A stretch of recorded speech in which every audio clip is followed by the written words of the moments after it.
All right, today on the show, I have with me Deacon Tim Dickus and his wife, Julie. I didn't ask you before you came in. Tim or Timothy? You prefer? Tim is fine. Tim, yes, okay, good. Yes. Good. So we are going to talk to these two about the life of a deacon, why he became a deacon, his Prism Ministry, and we'll talk to Julie about what's it like to be married to a deacon and just whatever else we can come up with. So thank you guys for being here. You're welcome. It's our delight. All right. So you are members at Cathedral Parish. I know I see you when we do TV Mass with the bishop.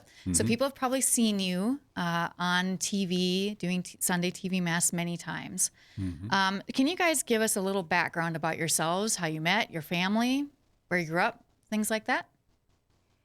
Sure. Julie and I have been married 11 and a half years. Okay. We each are in our second marriage. Okay. And I have two children, and Julie has two children. And, you know, we've been living in Sioux Falls that whole time since we were married. And, as you say, members of the Cathedral Parish. And so, yes, it's been just a wonderful time to be in a loving marriage where we can have like-minded faith and live out that faith. Yeah, I'm sure that was really a big key for you guys this time around. Yeah, Julie? Having a second chance Yeah, at a sacramental marriage has been a gift. good. Did you always live in Sioux Falls? Like, did you meet here or did you meet somewhere else? We met in Yankton, actually. Okay. Yes. We were both living down there, and we actually were members of the same charismatic prayer group. Okay. And that's actually where we had initial contact with one another. Yes. Okay. So yeah, here's this thing that Julie said. How did you know about that? So the charismatic prayer group. I'm very curious about that because I know very little about the charismatic movement. Could one of you tell us a little bit about that? Julie was going to expound on that a little bit. Okay. Yeah. In the late 80s, I made a Crescio weekend, Okay. which, as being raised a devout Catholic in a devout Catholic family, we went to church. We did all the things. My parents were in Knights of Columbus, Catholic Daughters. But that personal relationship with Jesus wasn't there. Our family Bible was this big white Bible on the coffee table and things No one like ever that. touched, huh? No. And so the Crescio was really a eye-opener for me as having a relationship with Jesus. And a lot of those people were involved with the charismatic movement. And so I was invited to go to a Life in the Spirit seminar. And so there was a fire rally at the arena. Okay. And Ralph Martin and Sister Ann Shields and others came. And Bishop Dudley was there, and he celebrated Mass. And so after that, I was invited to a Life in the Spirit seminar. Okay. And I was uncomfortable, uneasy, but Bishop Dudley was giving the first talk. And he was such a loving shepherd, but really fatherly, and I trusted him. And so I went. And so I was involved with the Messengers of Good News prayer group, and then later on the Bread of Life prayer group. And then I moved to Yankton, and there was a Yahweh Shalom prayer group. Okay. In fact, I've heard of that one, I think. Yeah. And they had conferences, big conferences, like Father Benedict Rochelle was there and lots of people like that. And so that's where Tim and I originally met. There was a whole group of us. They were in their Life in the Spirit. And so It sounds like a really active group. And they're still doing stuff now, correct? They still do conferences? Yes. They have a yearly Every year. conference. Yeah. Yes. I was going to say, I thought I had seen that come through the bulletin, if I remember right, that we've gotten some things from them. And yeah. You can be any age like, to do that, right? You can just go check it out. Yep. Yes, absolutely. And really what it does is help you to come to a deeper understanding of the gifts of the Holy Spirit, especially those gifts that we can use in our ministry. And so as now we don't actively participate in a prayer group, but we still use the gifts that God has given us through the charismatic movement to help us minister in the prison. Yeah, that's really important because I think a lot of us, we've heard these gifts of the Holy Spirit, but we don't really try to do anything with them, and we really need to as Catholics. Okay, so Deacon, the way I understand it, had some experience before you became a deacon in the prison system. Is that right? You worked in the prison system? Okay. Yes. Can you tell me about that? Sure. So I was in the federal system. So the Federal Bureau of Prisons in Yankton has a facility. And so I actually worked there 21 years. Oh, wow. And the federal system's a little bit different than the DOC.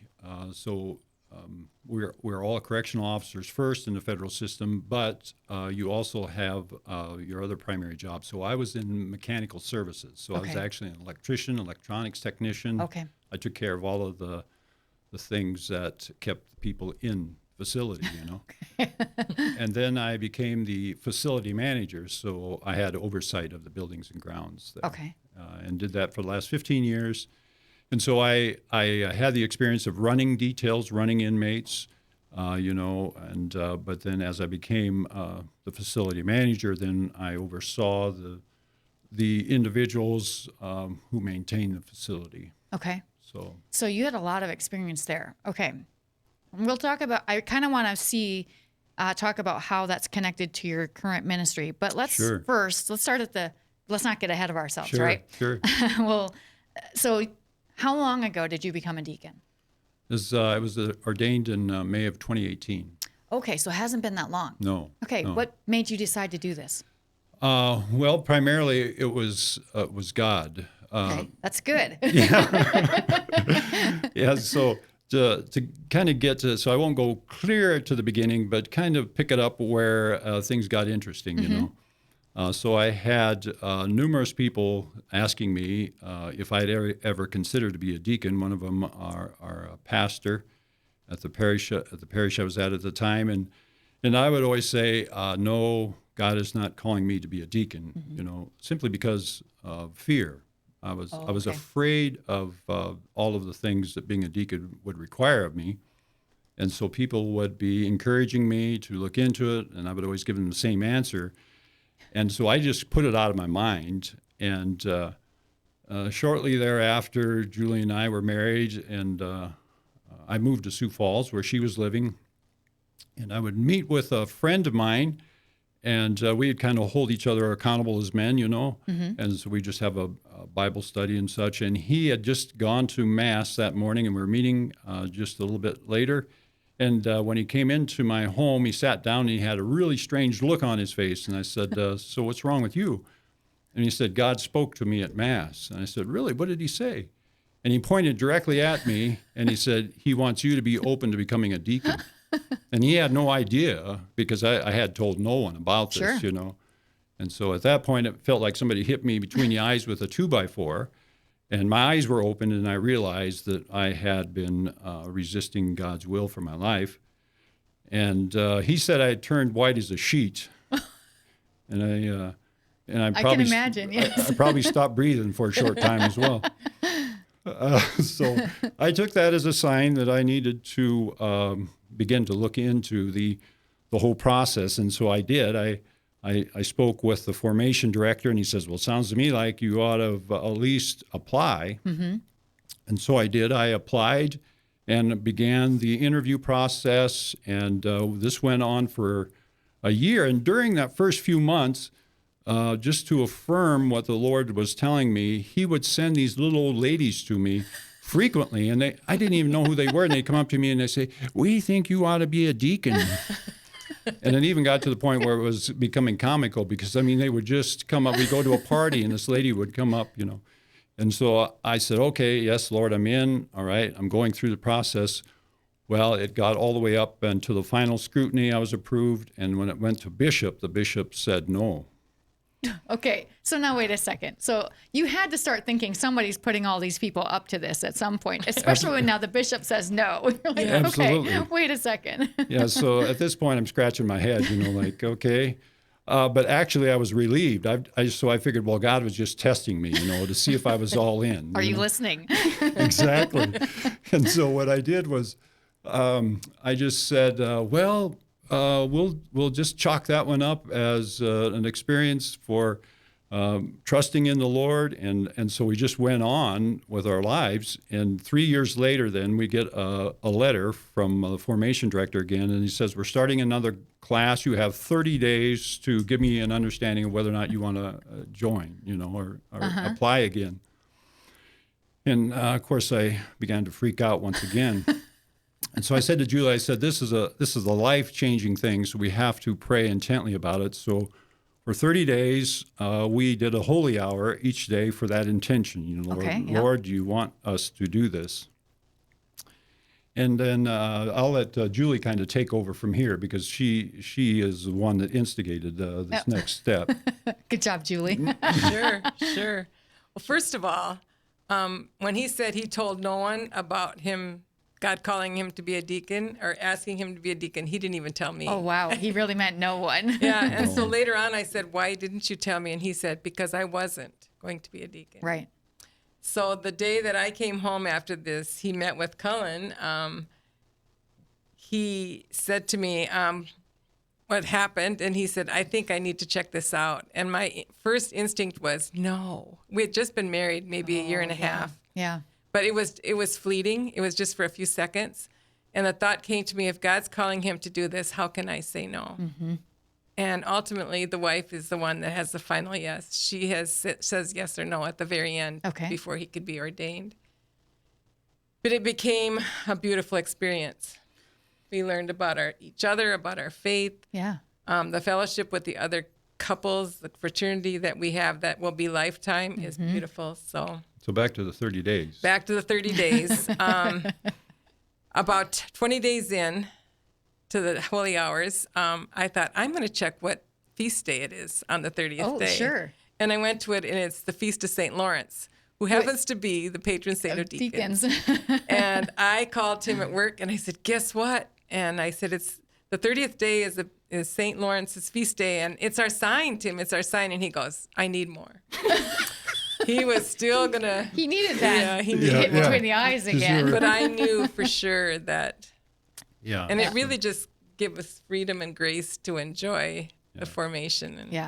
And I should clarify, too, that the reason why Bishop Swain said no, and it was with great wisdom we could see later on, that he wanted 5 years of established marriage before you enter into formation. That's a good idea. Yes, because our marriage, I feel, would have really struggled without that 5 years. Yeah. And so that was why he said no. I had to have 5 years of marriage before I could enter. You're right. That was a good on him there. Mm-hmm. That's a very cool story. I like it. All right. So now that you are a deacon, I know that your ministry as a deacon is in prison ministry. Mm-hmm. Did you choose that because of your background? Does the bishop choose that for you? I don't know how this works. So tell me that. So again, another interesting story. So we have a Prism Practicum during formation. Mm-hmm. So 6 months of either in the prison, the jail, or juvenile detention is where we were able to go. And actually, I was struggling with this aspect of it because of my working in the federal system. Okay. Because in the federal system, you don't befriend an inmate, you don't have any sort of interaction with them, to the extent you would if you're ministering to them. Right. And so I was praying through it, and I felt the Lord said, go to the jail because it's not as intense as the prison. Prison would be more like where I came from. The jail, they at least are still innocent until they're proven guilty. And so I contacted Father Ramos, and it was interesting. The first time we met, I sat down with him, and he looks at me and he says, you're the one that's going to take my place here at the jail. And I'm thinking, who is this guy? Everybody seems to know what you need to do, right? He obviously has no prophetic instinct at all, And so I began working with him, and after the 6 months of the practicum, I could see that he was overwhelmed, and so I got permission from my formation director to continue to work at the at the jail. Mm-hmm. But just to back that up, it took a tremendous. There's only 6 minutes. Oh, you're fine. Don't worry about that. It was just tremendous grace to allow me to overcome my obstacles of working in the federal system and then be able to work in the jail as well. Yeah. So as a deacon, you really have to just be open to wherever things take you, because it sounds like you've really had to set aside the things that you thought you wanted. Yes, very much so. And that's one of the arguments the Lord and I had several times. Yeah. There's a lot of wrestling going on. There was. And it was difficult until I just finally said, okay, Lord, I'm done. This is all yours. Yeah. Whatever you want. I think that's good. I'm sure that's been good for your marriage too, for him to be settled in what he's doing. And how's it been being a deacon's wife so far? Beautiful. Yeah. Beautiful. Good. There's a grace that comes with it. When we were in formation, there was a couple that came and spoke to us, a deacon and his wife, and the wife spoke to us wives. She talked about the graces that come from ordination, their husband's ordination to the wife, because we're one, and the sacrament of matrimony is our first vocation. And it's so true. The grace is there. We just need to embrace it. And so our life has changed, but our marriage has been strengthened through it. It's changed in a good way. In a good way. Yeah. And so when they were overwhelmed at the jail, Father Ramos and Tim discerned to ask me to see the ladies at the jail. So I started training under Tim, and a priest friend of ours told us that he thought we should minister together as a couple. And so that's what we've stayed doing. I didn't know you were doing that. Yeah. That's got to be really interesting. It's beautiful, and it's. At first, we didn't tell them we were married, but then, like, men would say, "I want what you have," and we realized that they just understood we were married. Sure. But we kind of become mom and dad sometimes. Yeah. One time, we walked into a dorm, and there's like 40 guys, and they're all around, and we walked in, and someone said, "Grandpa and Grandma are here," and that didn't sit well with Tim. You're like, I don't know now. They didn't get any rosaries that night. Well, what a good example that can be for, I'm sure some of these men and women may have had spouses at home that are maybe waiting for them, and a good example for them to be able to take in while they're there. So has there been anything during your time as a deacon and ministering there that's really stood out to you? Sure. So being able to minister the sacrament of baptism to my grandson, that was a special time. Yeah. Yeah. How long ago was that? Well, that was shortly after I was ordained. Okay. So it'd been in the fall of 18. Okay. Yeah. Very cool. Yeah, that's nice to be able to do all those things for your family. Yeah, it is. Yes. And be that guy. That's awesome. Let's see. We have about a minute left. What are some ways, Julie, I kind of want you to answer this if you would. You guys are obviously very faith-filled, do a lot with your Catholic faith. So what are some ways that you share your faith with others besides the prison ministry? So even before we knew each other, we were both teaching confirmation.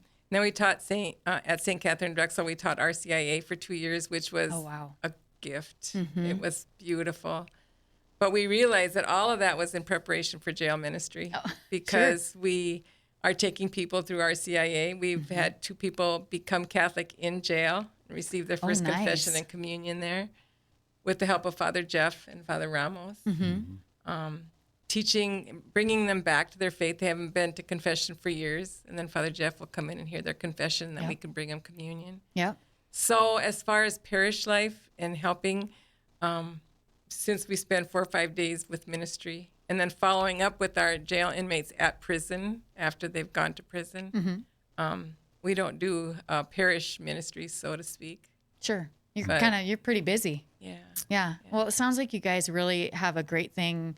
I wouldn't have ever thought about having a couple like that do that prison ministry, but it's got to be very effective that way. Yes, it helps us to be able to reach them in a manner that maybe they wouldn't have been comfortable sharing before. Right. Do you work with Father Norfolk a lot? Yes, so he oversees both the prison and the jail ministries, but I primarily do the ministering, Julie and I, in the jail, and he takes care of the prison, but we do help each other out. Sure. That's awesome. Well, I could talk to you guys for a lot longer, but we're pretty much out of time. So thank you so much for being with us today. And I hope that your Prism Ministry continues to bear a lot of fruit. Thank you. Thanks for being here. All right, next week, I don't know who's going to be here yet, so it'll be a surprise to all of us. The Lord will bring us someone. If you want to see us on video, you can find these on YouTube if you don't want to hear us just on radio. So you can go to SF Diocese at our YouTube channel and see Deacon Dickus and his wife Julie there too. That is it for us today. Hope you'll join us again next week for more Catholic Views.